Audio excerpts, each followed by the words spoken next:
who here has a habit of trying to pretend that the mistakes they make are not their own?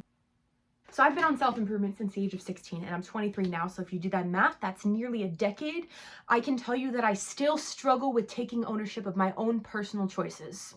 I strongly believe that we are very much the product of our own individual choices. And while that doesn't mean that the sum of our parts equals our whole, it does mean that we are responsible for the days that we spend after work sitting on the couch and doing nothing else with our evening. Now, we are all handed different decks of cards in our lives. Some of us were born with a silver spoon in our mouths, and some of us were born into poverty.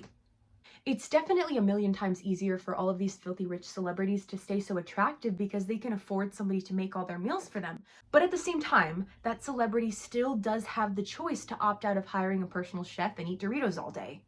Just like you do. We are all human beings and we deserve to make our own choices. I am of the belief that comparing yourself to other people is productive. To an extent.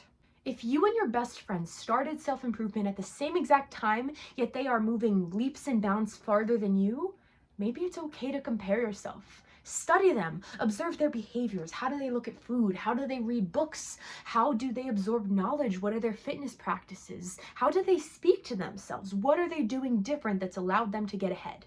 When you see somebody that has something that you do not have, instead of immediately assuming that they just had it handed to them, try to entertain the possibility that maybe they worked for it.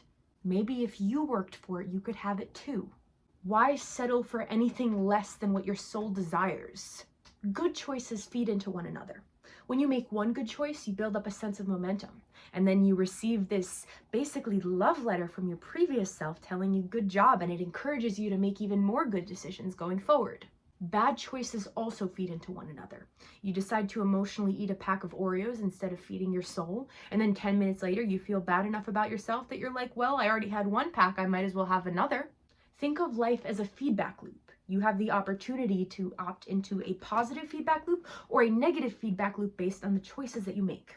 On this channel, I make a ton of videos about emotional intelligence and learning to be kind to yourself in the way that you speak to yourself. I don't think that you should spend a single moment punishing yourself for the cards you've been dealt or hating yourself for your past mistakes. I think you deserve to move forward. Part of that moving forward is learning to make the right decisions, taking accountability for your actions, and recognizing the role that your choices play into your future.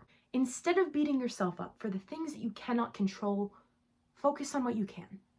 There's no use in punishing yourself if you can't afford to have a personal chef. Honestly, it kind of sucks some days to not have a personal chef. Go ahead, mourn that, but move forward. What can you do to make your situation easier?